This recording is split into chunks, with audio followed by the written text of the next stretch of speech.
Voici la lecture de la Bible.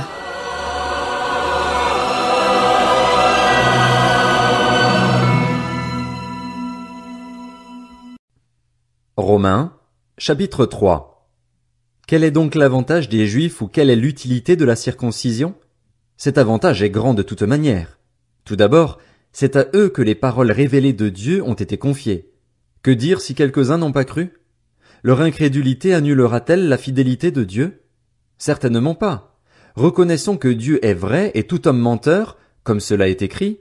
Ainsi tu as été trouvé juste dans tes paroles et tu triomphes dans ton jugement.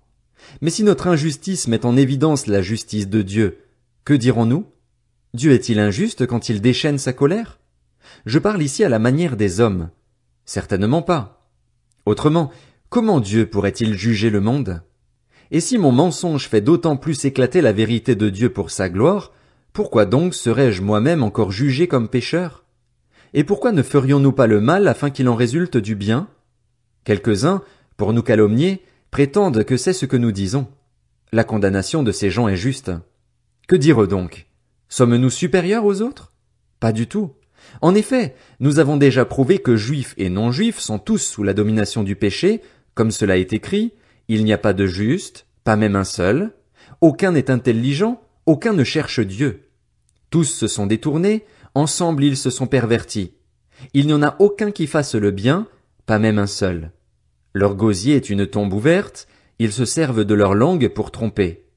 Ils ont sur les lèvres un venin de vipère. Leur bouche est pleine de malédiction et d'amertume. Leurs pieds courent pour verser le sang, la destruction et le malheur marquent leur passage, ils ne connaissent pas le chemin de la paix. Il n'y a aucune crainte de Dieu devant leurs yeux. Or nous savons que tout ce que dit la loi, c'est à ceux qui vivent sous la loi qu'elle le dit, afin que toute bouche soit fermée et que le monde entier soit reconnu coupable devant Dieu.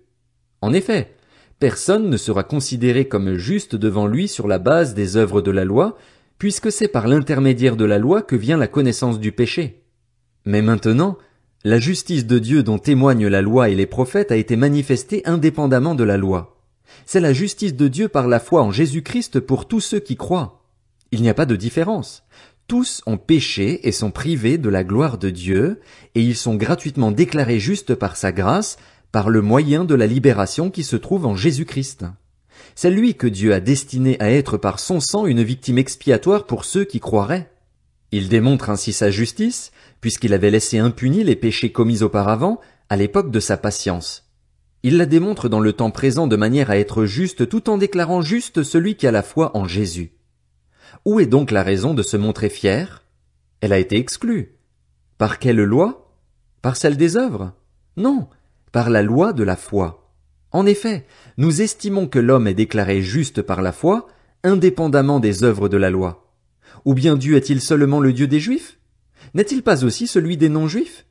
Oui, il est aussi le Dieu des non-juifs, puisqu'il y a un seul Dieu, qui déclarera les circoncis justes sur la base de la foi et qui déclarera aussi les incirconcis justes au moyen de la foi.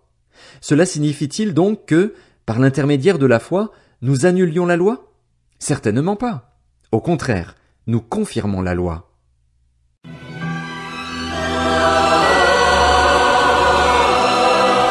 C'était la lecture de la Bible.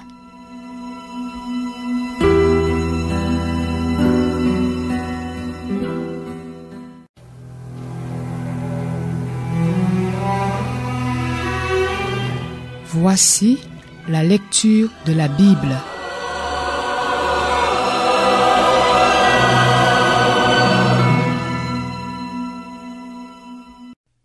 Romains, chapitre 4.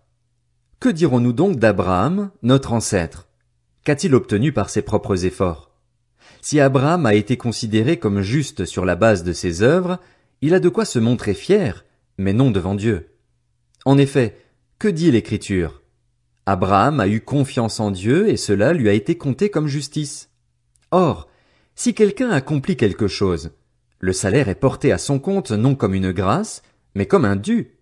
Par contre, si quelqu'un ne fait rien mais croit en celui qui déclare juste l'impie, sa foi lui est comptée comme justice. De même, David exprime le bonheur de l'homme à qui Dieu attribue la justice sans les œuvres. Heureux ceux dont les fautes sont pardonnées et dont les péchés sont couverts. Heureux l'homme à qui le Seigneur ne tient pas compte de son péché. Ce bonheur n'est-il que pour les circoncis, ou bien est-il également pour les incirconcis? En effet, nous disons que la foi d'Abraham lui a été comptée comme justice. Quand donc a-t-elle été portée à son compte? Était-ce après ou avant sa circoncision? Ce n'était pas après sa circoncision, mais bien alors qu'il était incirconcis. Et il a reçu le signe de la circoncision comme le gage de la justice qu'il avait obtenue par la foi alors qu'il était incirconcis. Il est ainsi le père de tous les incirconcis qui croient, afin que la justice soit aussi portée à leur compte. Il est aussi le père des circoncis qui ne se contentent pas d'être circoncis, mais qui marchent aussi sur les traces de la foi de notre ancêtre Abraham quand il était encore incirconcis. En effet, ce n'est pas par la loi que la promesse de recevoir le monde en héritage a été faite à Abraham ou à sa descendance, mais c'est par la justice de la foi. Car si l'on devient héritier par la foi est dépourvue de sens et la promesse sans effet. En fait, la loi produit la colère de Dieu, puisque là où il n'y a pas de loi, il n'y a pas non plus de transgression. C'est donc par la foi que l'on devient héritier, pour que ce soit par grâce et que la promesse soit assurée à toute la descendance, non seulement à celle qui dépend de la loi, mais aussi à celle qui a la foi d'Abraham. En effet, Abraham est notre père à tous, comme cela est d'ailleurs écrit, « Je t'ai établi père d'un grand nombre de nations ». Il est notre père devant le Dieu en qui il a cru, le Dieu qui donne la vie aux morts et appelle ceux qui n'existent pas à l'existence. Espérant contre toute espérance, Abraham a cru et est ainsi devenu le père d'un grand nombre de nations, conformément à ce qui lui avait été dit, telle sera ta descendance. Sans faiblir dans la foi, il n'a pas considéré que son corps était déjà usé, puisqu'il avait près de 100 ans, ni que Sarah n'était plus en état d'avoir des enfants. Il n'a pas douté, par incrédulité, de la promesse de Dieu, mais il a été fortifié par la foi et il a rendu gloire à Dieu, car il avait la pleine conviction que ce que Dieu promet, il peut aussi l'accomplir. C'est pourquoi cela lui a été compté comme justice. Or ce n'est pas pour lui seulement qu'il est écrit que la foi a été portée à son compte, mais c'est aussi pour nous. Elle sera portée à notre compte, puisque nous croyons en celui qui a ressuscité Jésus notre Seigneur, lui qui a été donné à cause de nos fautes et qui est ressuscité à cause de notre justification.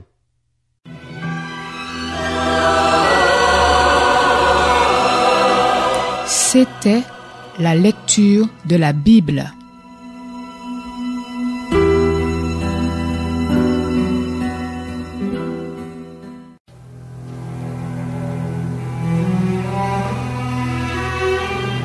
Voici la lecture de la Bible.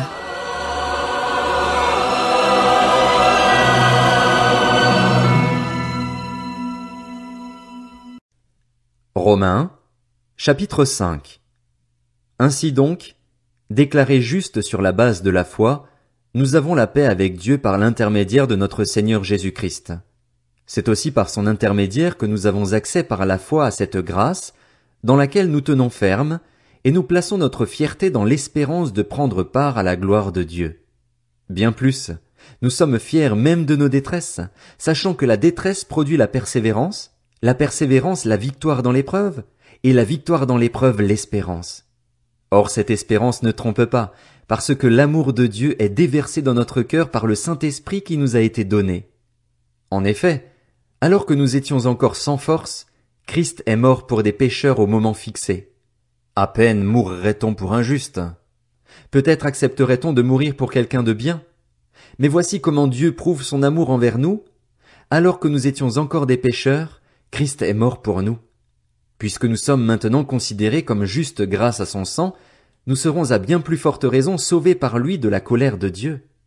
En effet, si nous avons été réconciliés avec Dieu grâce à la mort de son Fils lorsque nous étions ses ennemis, nous serons à bien plus forte raison sauvés par sa vie maintenant que nous sommes réconciliés. Bien plus, nous plaçons notre fierté en Dieu par notre Seigneur Jésus-Christ, par qui maintenant nous avons reçu la réconciliation. C'est pourquoi, de même que par un seul homme le péché est entré dans le monde, et par le péché la mort, de même la mort a atteint tous les hommes parce que tous ont péché. En effet, avant que la loi ne soit donnée, le péché était déjà dans le monde. Or, le péché n'est pas pris en compte quand il n'y a pas de loi. Pourtant la mort a régné depuis Adam jusqu'à Moïse, même sur ceux qui n'avaient pas péché par une transgression semblable à celle d'Adam, qui est l'image de celui qui devait venir. Mais il y a une différence entre le don gratuit et la faute. En effet, si beaucoup sont morts par la faute d'un seul, la grâce de Dieu et le don de la grâce qui vient d'un seul homme, Jésus-Christ, ont bien plus abondamment été déversés sur beaucoup. Et il y a une différence entre ce don et les conséquences du péché d'un seul. En effet, c'est après un seul péché que le jugement a entraîné la condamnation, tandis que le don gratuit entraîne l'acquittement après un grand nombre de fautes. Si par un seul homme, par la faute d'un seul, la mort a régné, ceux qui reçoivent avec abondance la grâce et le don de la justice régneront à bien plus forte raison dans la vie par Jésus-Christ lui seul. Ainsi donc, de même que par une seule faute la condamnation a atteint tous les hommes, de même par un seul acte d'acquittement la justification qui donne la vie s'étend à tous les hommes. En effet, tout comme par la désobéissance d'un seul homme beaucoup ont été rendus pécheurs, beaucoup seront rendus justes par l'obéissance d'un seul. L'intervention de la loi a entraîné la multiplication des fautes, mais là où le péché s'est multiplié, la grâce a surabondé. Ainsi, de même que le péché a régné par la mort, de même la grâce règne par la justice pour la vie éternelle, par Jésus-Christ notre Seigneur.